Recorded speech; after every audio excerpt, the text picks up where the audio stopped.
soleil d'été illuminait le chêne centenaire du jardin.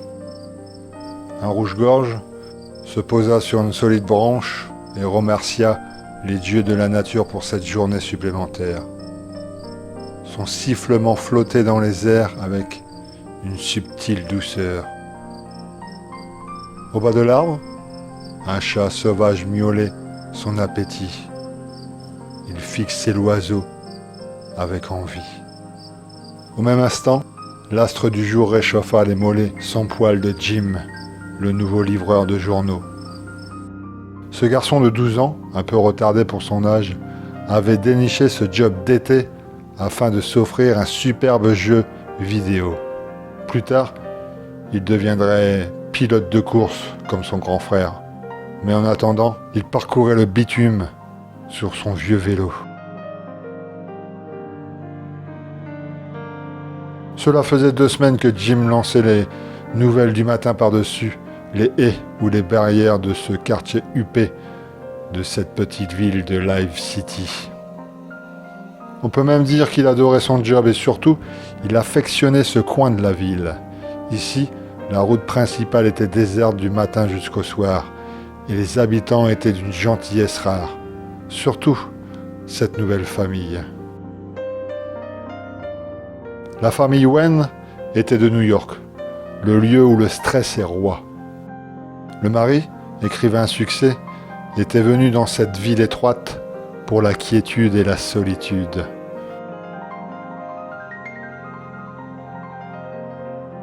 Désormais, ce coin était parfait pour élever leur enfant. Émilie pouvait s'amuser dans le jardin et même jouer dans la rue en toute tranquillité. Aucune voiture ne passait.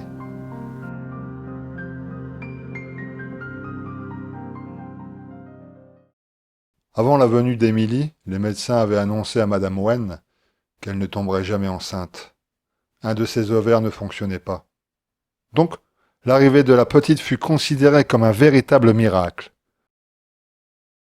Ce jour-là, le soleil frappait trop fort. Même l'ombre de l'arbre centenaire ne put protéger le corps fragile d'Émilie. Celle-ci décida donc de jouer du côté rue. L'ombrage était plus grand. Émilie s'installa sur la pelouse située entre la route principale et la maison. Émilie étendit une couverture sur l'herbe afin de ne pas salir ses vêtements.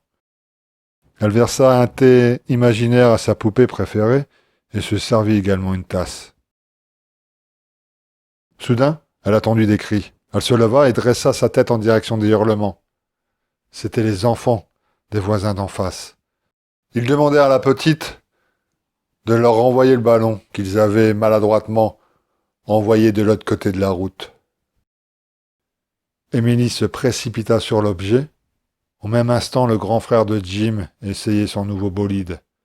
Il conduisait vite, trop vite. Il n'a pas réussi à freiner à temps. La voiture de sport percuta et traîna le corps de la petite fille sur 15 mètres.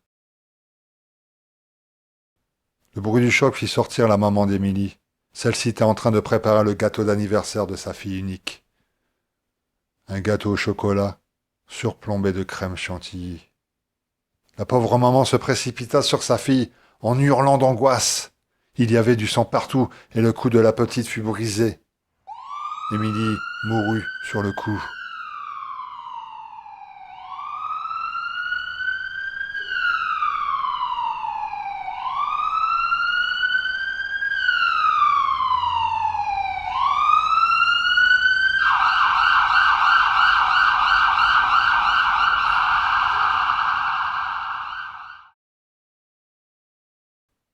Neuf mois après ce terrible accident, un autre miracle tapa à la porte des Wen. Le couple attendait un nouvel enfant, une fille. Ses parents l'avaient baptisée Katia. Ils la surprotégèrent. Qui pouvait leur en vouloir? Katia ne sortait jamais toute seule dehors. Il fallait qu'un adulte soit présent, même pour aller dans le jardin. Malgré de nombreuses règles instaurées, Katia était heureuse. Cette gamine avait toujours le sourire aux lèvres, même quand celle-ci se blessait. Je pense que personne ne l'entendit se plaindre ou ne la vit pleurer. Le jour de ses 6 ans, Madame Wen lui fit son gâteau préféré. Un gâteau au chocolat surplombé de crème chantilly. Katja adorait assister sa mère en cuisine. Après une demi-heure de préparation, Madame Wen enfourna le délicieux dessert, mais elle brûla la pomme de sa main. La pâtissière se précipita à la salle de bain et prit la pommade dans l'armoire à pharmacie. Katja ne s'inquiéta pas. Elle était habituée par cette situation. Sa mère se brûlait régulièrement.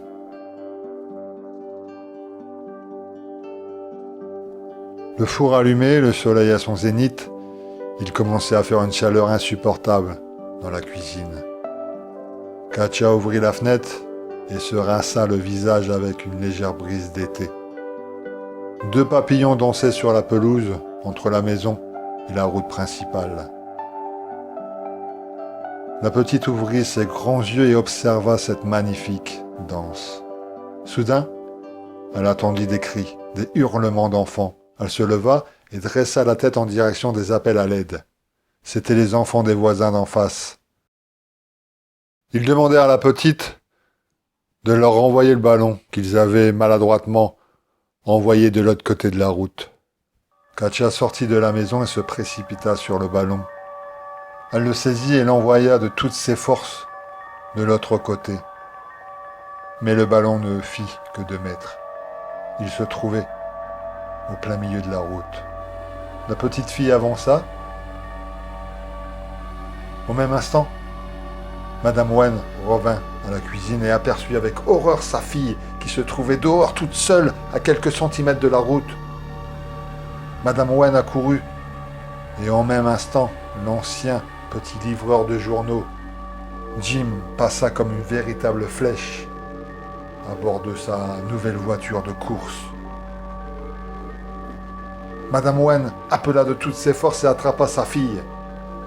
Celle-ci la regarda et lui sourit. C'est exactement comme ça que je suis morte il y a 7 ans. C'est à ce moment-là que Madame Wen remarqua sur le cou de sa fille une marque qu'elle avait toujours crue pour une marque de naissance. C'était à l'endroit même où sa première fille s'était brisé le cou lors de l'accident mortel.